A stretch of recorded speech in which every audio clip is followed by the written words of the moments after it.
हाय guys, ये Shahzad Ahmed from sheikhzi.com and welcome in lecture number 41। आज हम PHP का सिंटैक्स देखते हैं कि हम PHP का सिंटैक्स जो है वो कैसे डिफाइन करते हैं एंड हम अपनी जो है वो कोडिंग प्रॉपर वे में हम कैसे यूज़ करते हैं। बिकॉज अगर आप जो है कोडिंग प्रॉपर नहीं करेंगे तो जब आप अपना प्रोजेक्ट जो है वो सबमिट करवाएंगे एंड इन फ्यूचर में कोई भी आपका प्रोजेक्ट देखेगा तो उसे बात समझ में नहीं आएगा अगर आप प्रॉपर कोडिंग नहीं करते। ठीक है। एंड सेकंड बात ये है कि अगर आप प्रॉपर कोडिंग नहीं करेंगे, रूल्स एंड रेगुलेशन फॉलो नहीं करेंगे तो लोकल मशीन पे तो आपका प्रोजेक्ट जो है वो प्रॉपर रन होगा, बट जैसे ही वो सर्वर पे जाएगा तो एरर दिखाने स्टार्ट कर देगा आपको सर्वर के, आपकी फलां लाइन में एरर है, फलां लाइन में एरर है। तो इनसे बचने के लिए हम थोड़ा सा इंट्रोडक्शन आपको दे देते हैं कि आपको गाइड कैसे किया जाए PHP के सिंटैक्स के बारे में। PHP आपको तो पता है कि बेसिक सिंटैक्स की बात नहीं कर रहे हैं, हम रूल्स एंड रेगुलेशंस की बात कर रहे हैं। ठीक है। तो हम सबसे पहले CI का फोल्डर है मेरे पास। आप htdocs में, जाहिर सी बात है htdocs में है हमारा CI का फोल्डर रखा हुआ है। मेक श्योर आपका XAMPP जो है वो रनिंग स्टेट में हो जब आप प्रोजेक्ट, ये तो बिल्कुल बेसिक ही है। ठीक है। CI का प्रोजेक्ट है, हम अपना मेन कंट्रोलर खोलते हैं, हमारा मेन कंट्रोलर। ठीक है। हम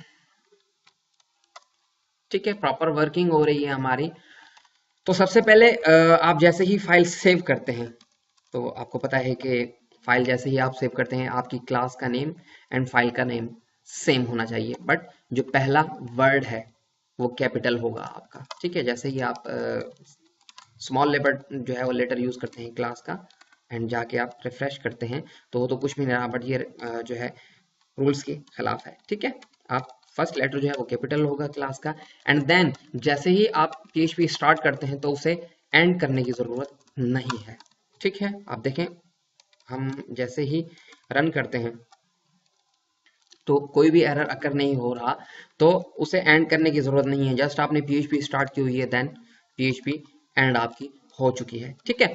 देन जो भी आप फंक्शन जो है स्टार्ट करेंगे तो फंक्शन ऐसे ना हो के आपका फंक्शन ऐसे हो, तो आप ऐसे कर सकते हैं। बिल्कुल आपकी ब्रेसेस यहाँ से स्टार्ट ना हो, आप ऐसे करेंगे तो बिल्कुल प्रॉपर वे में आपका सिंटैक्स आएगा। ठीक है।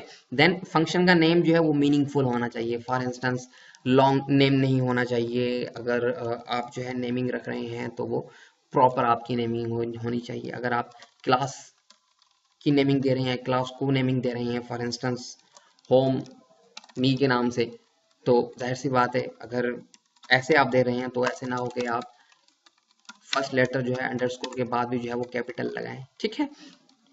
तो एलिमिनेट करें अपने जो भी आपके लॉन्ग क्लासेस हैं एंड आप जो भी फंक्शन लिखेंगे उनमें अंडरस्कोर जो है वो कम ही यूज़ कीजिएगा, बिकॉज ये SEO के खिलाफ है। जब आप SEO के बारे में नहीं जानते तो कोई बात नहीं, बहुत जल्द जान जाएंगे जैसे ही आप अपना काम स्टार्ट करेंगे तो।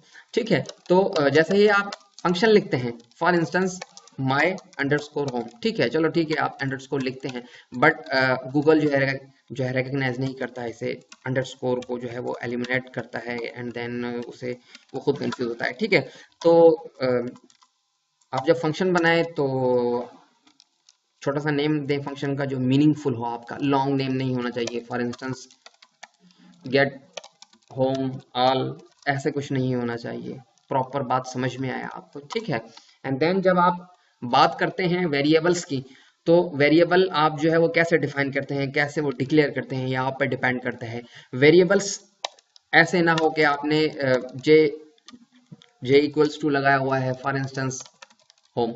ठीक है। एंड देन जैसे ही आप रन करवाएंगे इसे, सॉरी, जैसे ही आप इसे प्रिंट करवाते हैं, ठीक है, तो सेमीकोलन नहीं दिया होगा हमने। ठीक है। तो आप देख सकते हैं कि आपका होम प्रिंट तो हो रहा है, बट आप ऐसे नहीं कर सकते, बिकॉज जो ये आप जे देख रहे हैं ये हमेशा फॉर्म लूप्स में यूज होते हैं। फॉर इंस्टेंस ये आप देख सकते हैं कि लूप आई इक्वल्स टू, तो ये सिंगल जो है वो लेटर वो सिर्फ लूप्स के लिए ही आप इस्तेमाल करेंगे, अदरवाइज आप नहीं कर सकते। आप कर तो सकते हैं बट ये प्रॉपर वे नहीं है कोडिंग करने का। ठीक है। फॉर इंस्टेंस आप ऐसे कर सकते हैं होम, ठीक है, एंड देन आप ऐसे नहीं कर सकते कि एच आपने जो है वो कैपिटल दिया हुआ है, आप जो है वो कैपिटल लेटर कोई भी यूज़ नहीं करेंगे बकाया, आपको पता है, और भी जो है नंबर यूज़ नहीं करेंगे आप, वट जो भी जो है आप यूज़ करते हैं, ठीक है। हम जब इफ़ की बात करते हैं तो जैसे ही आप इफ़ स्टार्ट करेंगे आप देख सकते हैं कि आपकी कंडीशन यहाँ आएगी, ठीक है, आपकी कंडीशन यहाँ आएगी और कोड जो है आपका यहाँ एग्जीक्यूट होगा, वट जो भी आप कोड एग्जीक्यूट करवाना चाहते हैं। बट प्रॉपर वे में जब आप इफ़ यूज़ करेंगे तो इसे नीचे लेके आएंगे, जो हमारे लिए कर्ली ब्रेसेस हैं आपकी, तो इफ को आप ऐसे लेके आएंगे। देन अगर आपने एल्स यूज करनी है तो ऐसे नहीं है कि आपने यहीं पे एल्स स्टार्ट की एंड देन आप एल्स एल्स आपने ऐसे जो है मैनेज की अपनी, बट एल्स को आप नीचे लेके आए एंड देन जो कर्ली ब्रेसेस है आपकी उसे भी आप नीचे लेके आए एंड आपका कोड यहाँ पे एग्जीक्यूट होगा जो भी होना है आपका, ठीक है। तो आप इफ एल्स को ऐसे यूज जो है वो करेंगे एंड देन अगर आपने यहाँ पे सेम वे में एक और इफ यूज करनी है तो आप ऐसे यूज करेंगे, देन अगर एल्स आपने यूज करनी है तो आप ऐसे यूज करेंगे, ठीक है। तो ये इफ एल्स के बारे में। एंड देन हम बात करते हैं जब आप कोडिंग करते हैं, फॉर इंस्टेंस आपने H1 यहाँ पे डिफाइन किया हुआ है एंड देन H1 यहाँ पे डिफाइन किया हुआ है, ठीक है। फॉर इंस्टेंस आप सिंगल लाइन पे कोडिंग करते हैं तो प्रॉपर वे में आप ऐसे जो है करते हैं। फर्दर हम इसके भी बारे में देखते हैं, जो आपकी फॉर इंस्टेंस हमने यहाँ पे लिखा हुआ है डॉलर होम इक्वल्स टू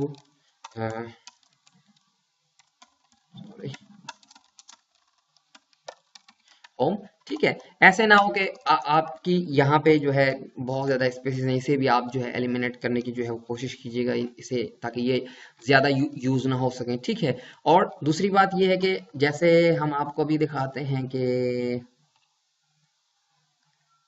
अगर हम व्यू की बात करते हैं, ठीक है, तो स्पेसिंग ना हो आपकी ऐसे, जैसे यहाँ पे हमने HTML की कोडिंग की हुई है, देन हम अपनी PHP की कोडिंग को कॉल करवा रहे हैं, तो जो PHP का टैग आप स्टार्ट कर रहे हैं यहाँ, बिकॉज ये हम HTML की कोडिंग कर रहे हैं, दैट्स वाई हमने PHP स्टार्ट की होगी एंड कहीं ना कहीं क्लोज की होगी। तो आप यहाँ देख सकते हैं कि इनके अंदर स्पेस ना हो ऐसे, ठीक है। अगर आप ऐसे स्पेस देंगे तो जैसे ही आप फाइल्स जो है वो सर्वर पे लोड करेंगे तो वहां पे एरर आ जाएगा आपका कि भाई एरर है, आपका हेडर ऑलरेडी सेंड है, ऐसा कुछ एरर आता है, तो ये इलीगल है, ठीक है। तो आप ऐसे भी ना हो कि स्पेसिंग हो अगर आप HTML की कोडिंग कर रहे हैं एंड देन जब भी आप फाइल स्टार्ट करेंगे तो मीन्स स्पेसिंग से आप बहुत ज़्यादा बचें, ठीक है। एंड देन आपको पता है कि अगर एक ही लाइन में, यहाँ पे आप देख सकते हैं कि मैंने एक ही लाइन में PHP को कॉल किया हुआ है, ठीक है, तो आप कॉल ऐसे करवाएंगे PHP को एक ही लाइन में, प्रॉपर PHP स्टार्ट करेंगे बिकॉज हम HTML पे काम कर रहे हैं। अगर आप जैसे ही ये टैग क्लोज नहीं करेंगे तो आप देख सकते हैं कि आपको एरर दे देगा, ठीक है। देन आप प्रॉपर वन लाइन आप कोडिंग ऐसे कर सकते हैं, ठीक है। देन जब हम इफ एल्स की बात करते हैं, हम थोड़ा सा आगे चलते हैं, इफ एल्स की बात करते हैं, जब हम कंडीशंस की बात करते हैं, फॉर इंस्टेंस हमने होम यहाँ लिखा हुआ है एंड मी यहाँ लिखा हुआ है, ठीक है। हम एंड और की बात करते हैं। हम जब एंड यूज करेंगे तो आपको पता है कि हमेशा ऐसे यूज करेंगे आप एंड ऑपरेटर है आपका इफ जो भी आपकी कंडीशन है, फॉर इंस्टेंस कुछ इस तरीके से एंड देन कुछ इस तरीके से, ठीक है। तो आपको पता है कि एग्जीक्यूट क्या होगा यहाँ पे अगर आप करते हैं ओके, वापस जाएंगे आप रिफ्रेश करेंगे तो आप देख सकते हैं कि ओके, बिकॉज दोनों जो है हमें ट्रू मिल रहे हैं। अगर यहाँ पे आप एंड भी यूज करेंगे तो काम तो आपका बिल्कुल हो रहा है, अगर आप ये ऐसे ऐसे एंड भी यूज करते हैं तो काम तो आपका प्रॉपर हो रहा है, बट ये वे नहीं है कोडिंग करने का, बिकॉज जो न्यू डेवलपर्स हैं उनको पता नहीं होता कि ये एंड क्या है, ठीक है, वो कंफ्यूज हो जाएंगे। दैट्स वाई हमेशा एंड ये यूज कीजिएगा, ठीक है। एंड देन अगर आप और की बात करते हैं, हमेशा आप और ऐसे जो है लिखते होंगे तो आप और ऐसे डिफाइन कर सकते हैं, ठीक है, और आप ऐसे लिखेंगे बजाय इसके। काम तो ऐसे भी हो रहा है एंड और का काम ऐसे भी हो रहा है, ठीक है। तो चीजें आप ऐसे मैनेज करेंगे प्रॉपर। एंड ऑपरेटर आप ऐसे नहीं लिखेंगे, एंड ऑपरेटर आपने ऐसे यूज करना है, और आपने ये यूज नहीं करना, और आपने ऐसे यूज करना है। आप जैसे चाहें आप, और आप ऐसे भी यूज कर सकते हैं, बट आप पे डिपेंड करता है। लेकिन ये गुड प्रैक्टिस नहीं है, अगर आप ऐसे यूज करेंगे तो ज्यादा बेहतर होगा, ठीक है। अदरवाइज आप ऐसे ही यूज करें, कोई बात नहीं, ठीक है। तो ये था हमारा आज थोड़ा सा इंट्रोडक्शन के आप अपनी फाइल्स को जो है वो कैसे मैनेज करेंगे। हम फर्दर और भी देखते हैं, आज के लिए इतना ही। हमें सब्सक्राइब करना ना भूलिएगा, एंड बिल्कुल कमेंट्स करना तो बिल्कुल ना भूलिएगा, ताकि हमें पता चले कि आप हमारे लेक्चर्स को एंजॉय कर रहे हैं, एंड आपको क्या प्रॉब्लम्स आ रही हैं, एंड हमें और क्या क्या देना है आपको, या आपको क्या क्या चाहिए। हमारे ईच एंड एवरी वीडियो के नीचे जो है वो कमेंट फील्ड है, आप चाहें तो अकाउंट बनाने के बाद कमेंट कर सकते हैं, या अगर आप गेस्ट यूज़र हैं तो बिल्कुल आप अपना मेल देंगे, एंड देन नेम देने के बाद आप कमेंट छोड़ सकते हैं। एंड देन हमारे लेक्चर्स को आप लाइक एंड डिसलाइक भी कर सकते हैं। ईच जितने भी जो है वीडियो हैं, हमने सबके नीचे जो है लाइक एंड डिसलाइक का फंक्शन दिया हुआ है, ठीक है। तो आज के लिए इतना ही। Thank you for watching. खुदा हाफिज।